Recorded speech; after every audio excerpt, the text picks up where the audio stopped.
Bismillahirrahmanirrahim. Alhamdulillah wassalatu wassalamu ala Rasulillah wa ala alihi wa sahbihi wa man tabi'ahum bi ihsan ila yaumiddin. Amma ba'd. Assalamualaikum warahmatullahi wabarakatuh. Man huwa Muhammad? Sino si Propeta Muhammad? Si Muhammad ay anak ni Abdullah na siyang anak ni Abdul Muttalib na anak ni Hashim hanggang kay Adnan. Si Adnan ay anak ni Propeta Ismail na siyang anak ni Propeta Abraham. Ang kanyang nanay ay si Amina, anak ni Wahab. Siya ay Arabo at pinanganak sa Makkah sa taon ng elepante at ipinanganak siya na yatim, ulila. 2 buwan pa lang siya sa tiyan ng kanyang nanay ay namatay na ang kanyang tatay. Pinangalanan ng kanyang lolo ng Muhammad at hindi nahirapan ang kanyang nanay noong siya ay pinanganak. Pinadede siya ni Halimat as-Sa'diyah 4 na taon. Pagkatapos noon namatay ang kanyang nanay sa nung edad ni Propeta Muhammad na 6 na taon. At ang nag-alaga sa kanya ay ang kanyang lolo na si Abdul Muttalib at 8 taon ang edad ni Propeta Muhammad. Pagkatapos namatay ay inalagaan naman siya ng kanyang uncle na si Abu Talib hanggang sa siya ay nakapag-asawa nung edad niya ay 25. Siya ay alam at nakasanayan nilang matapat at mapagkatiwalaan bago pa siya maging propeta. Naging propeta siya sa edad na 4 na po o 40 years. Naging propeta siya sa pamamagitan ng pagpapahayag ng Surah Al-Alaq, chapter 96, at sa pamamagitan ni Anghel Gabriel sa kuweba ng Hira.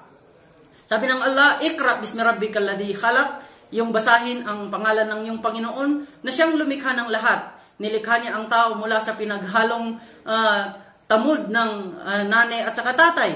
At yung basahin ang pangalan ng iyong Panginoon na kataas-taasan na siyang nagturo ng panulat at tinuruan niya ang tao sa mga bagay na hindi niya alam. Naging sugo naman siya sa pamamagitan ng pagka-reveal ng Surah Al-Mudaththir, chapter 74. O ikaw na nagtalukbong, kung paandir ikaw ay tumayo at magbigay ng babala. Iyong dakilain ang iyong Panginoon at linisin mo ang iyong sarili sa lahat ng uri ng pagtatambal. Siya ay nag-anyaya sa kaisahan ng Allah sa loob ng 13 years sa Makkah. 3 years na sikreto. Pagkatapos noon ay nag-evacuate siya sa Madina at namatay siya ng 63 years old. At siya ay naging propeta sa loob ng 23 years. Ang kanyang miracle ay ang banal na Quran na siyang nanatili sa hanggang sa kasalukuyan. Si Propeta Muhammad ay isinugo ng Allah subhanahu wa ta'ala sa sangkatauhan sapagkat ito ay binanggit ng Allah sa Surah Al-A'raf chapter 7 verse 158. Sabi ng Allah, "Qul ya ayyuhan nasu inni rasulullahi ilaikum jami'a." Sabihin mo, o mga tao, na katotohanan ako ay sugo ng Allah sa sangkatauhan. So, ibig sabihin, si Propeta Muhammad ay susugo sa sangkatauhan. Si Propeta Muhammad ay makikita rin sa unang mga kasulatan kagaya ng Torah at Ebanghelyo. Binanggit ito ng Allah sa Surah Al-A'raf chapter 7 verse 157. Sabi ng Allah, "Alladhina yattabi'una hadan nabiyyal ummi alladhi yajidunahu maktuban indahum fit tawrati wal injil ya'muruhum bil ma'ruf wa yanhahum 'anil munkar." Sila yaong sumunod sa propeta na hindi marunong magbasa at magsulat na makikita mong nakasulat sa Torah at Ebanghelyo na mag-uutos sa kanila ng paggawa ng kabutihan at magbabawal sa kanila ng paggawa ng kasamaan. Si Propeta Muhammad ay pinakamabait sa lahat. At ito ay saksi ang Allah sa binanggit niya sa Surah Al-Qalam verse 68, verse 4, "Wa innaka la'ala khuluqin azim." Katotohanan, O Muhammad, ikaw ay nagtataglay ng pinakamataas na kagwalian.